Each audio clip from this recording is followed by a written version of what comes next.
Welcome to Unit 7, Sequences Series, Lesson 6, Arithmetic and Geometric Extension Questions. So really our learning goal is we are going to kind of extend what we did before in class, our arithmetic and geometric sequences and series.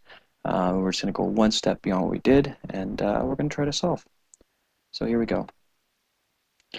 Our first example, given an arithmetic sequence with x. What does that mean? So we're going to see in our arithmetic sequence, we're going to see we have an x. So it says determine the general term. So here I want Tn for the following arithmetic sequence. So here we have T1 or A, T2, and finally T3. All right, so we know, when we know A is equal to the first term, so it's going to be 3x minus 14. We know D is going to be T2 minus T1. So if I do that, I'm going to have D is equal to 2x minus bracket 3x minus 14. Why bracket there, Mr. Wills? Because I'm subtracting both these terms, not just the 3x. So what do I get here? I get 2x minus 3x plus 14. So this is equal to negative x plus 14. So this is our D. Let's call this guy equation 1. What else? We also know D is equal to T3 minus T2, the difference between consecutive terms. So I also have T3 and T2. So D is equal to, 3x minus 2 minus 2x. All right. Why no brackets around this 2x, Mr. Wills? Well, because there's only a single term. So I'm just subtracting the 2x. So here we go. I also get 3x minus 2x, of course, is x minus 2. So D is equal to this. Let's call this equation 2. I'm going to solve this. I am going to put these two equations together because they're both equal to D. So I'm going to do left side. So negative x plus 14 is equal to the equation number 2, x minus 2. So I'm going to bring this x over here. So now I have negative 2x is equal to, bring this 14 over. So I have negative 2 minus 14. So I have negative 2x is equal to my least favorite number, get it? My favorite number is 16, so my least favorite number must be negative 16. Just kidding, x is equal to 8. Are you done the question, Mr. Wills? No. What I've done is solve for x, so I know x is equal to 8. Well, do I know a?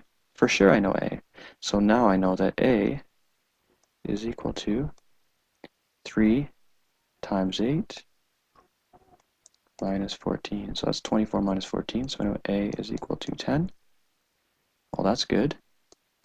Do I know D? Sure. I can choose either equation 1 or equation 2. Equation 2 looks a little bit easier to solve for. So in equation 2, I know that D is equal to 8 minus 2. So D is equal to 6. Oops. So do I know the general term? For sure I do. So my final answer, Tn is equal to 10 plus n minus 1 times 8. And this, folks, is my final answer. There we go, general term, done and done. All right, let's go to question 2. Question 2, so here's a geometric sequence. Same type of thing, so geometric sequence, And again with x. So, what's this right there? That's a mistake, okay. So find the general term. So again, what do I want? I want Tn for the geometric sequence, and here we go. So again, this is T1, T2, T3. So we know A again. Let's fix that. A is x minus 12. What's r? Well, r is equal to T2 over T1. So r here is equal to x plus 4 over x minus 12. Let's call this equation 1. Not much more I can do to solve that. And let's go to equation 2. So I also know that r is equal to T3 over T2. So r is equal to here 4x minus 8 over x plus 4.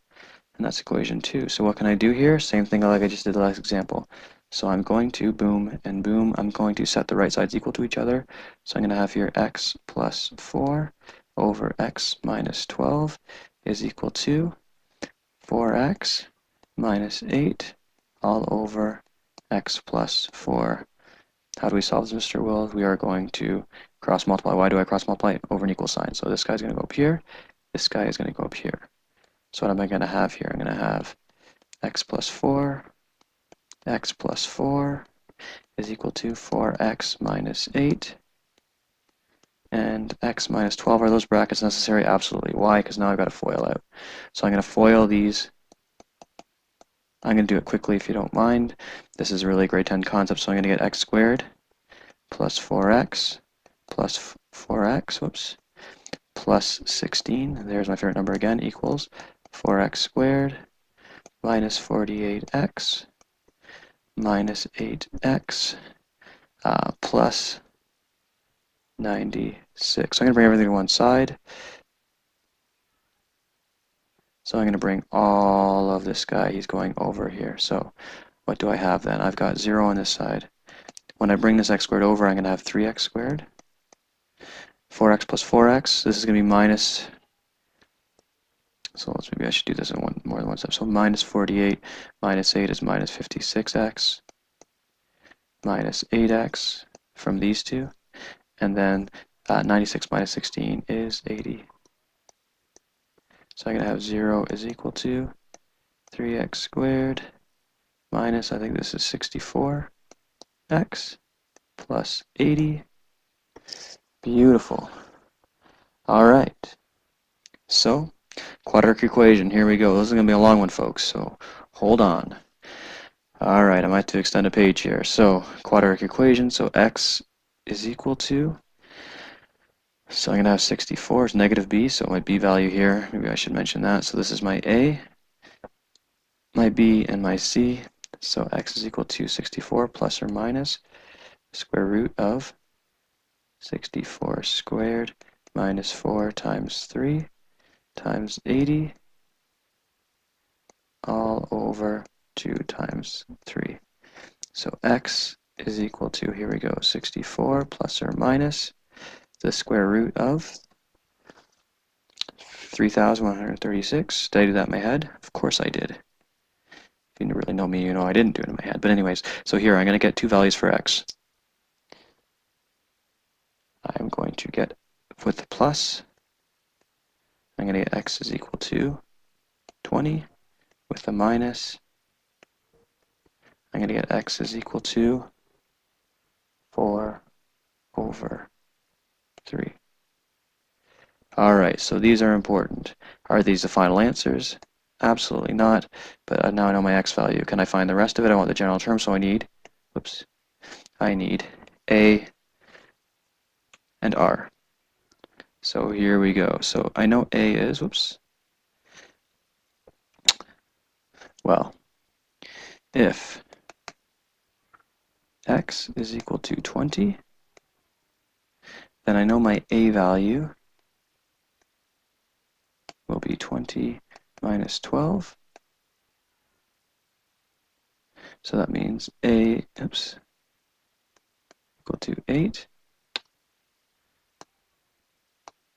Some real difficulties with this pen. Sorry, folks. A is equal to 8. And I also know that r, I can use equation 1 or equation 2. Equation 1 doesn't have any coefficients of x, so I'm going to use equation 1. So in equation 1, I know r is equal to x. So my x is 20, so 20 plus 4 all over 20 minus 12. What is that? That's a cursive 0, folks. Just made that up. All right, so 24 over 8. So r is equal to 3.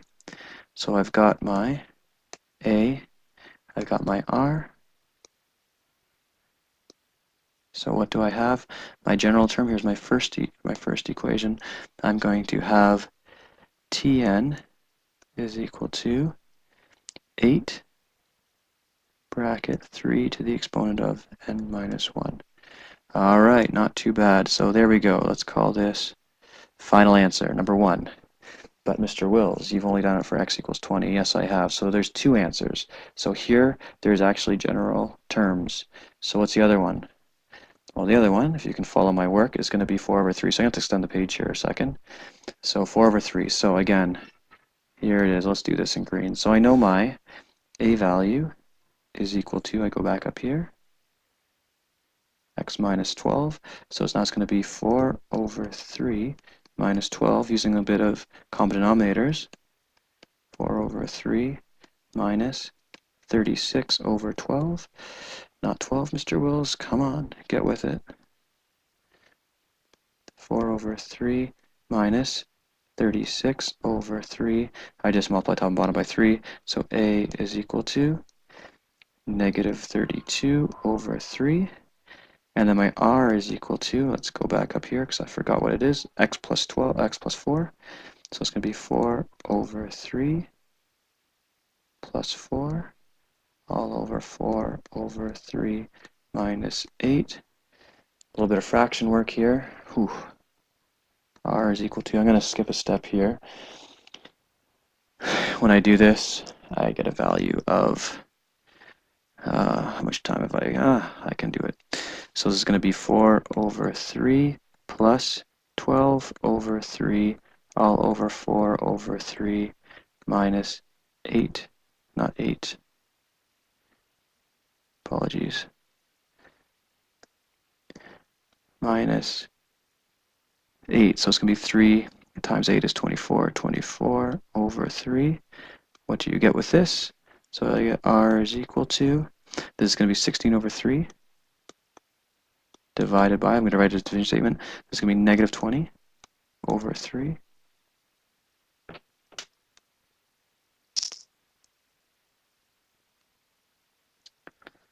Looks like I made a mistake. Perfect, well done. Let's make this a small one. So this is actually not minus 8. It is actually minus,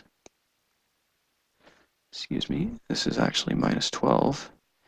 12 times 3 is 36, I believe. Yeah, so it's going to be 36 over 3, which means this is going to be negative 32 over 3. So r is equal to 16 over 3 times 3 over negative 32. So r is equal to, these two cancel. 16 goes into 32, so this becomes 1. This becomes 2. So really r is equal to negative 1 over 2. So I've got my a, and I got my r. So that means that my general term will be, sorry, it's way in the corner here, Tn is equal to negative 32 over 3, bracket, negative 1/2 to the power of n minus 1. And this, folks, if I highlight in purple, this is, oops, come on, don't die on me now, there we go. My final answer. Do I need both for full marks, Mr. Wills? Yes, you do. Absolutely you do. All right, so that is example 1, example 2 of this lesson, example 3 and 4 in the next video.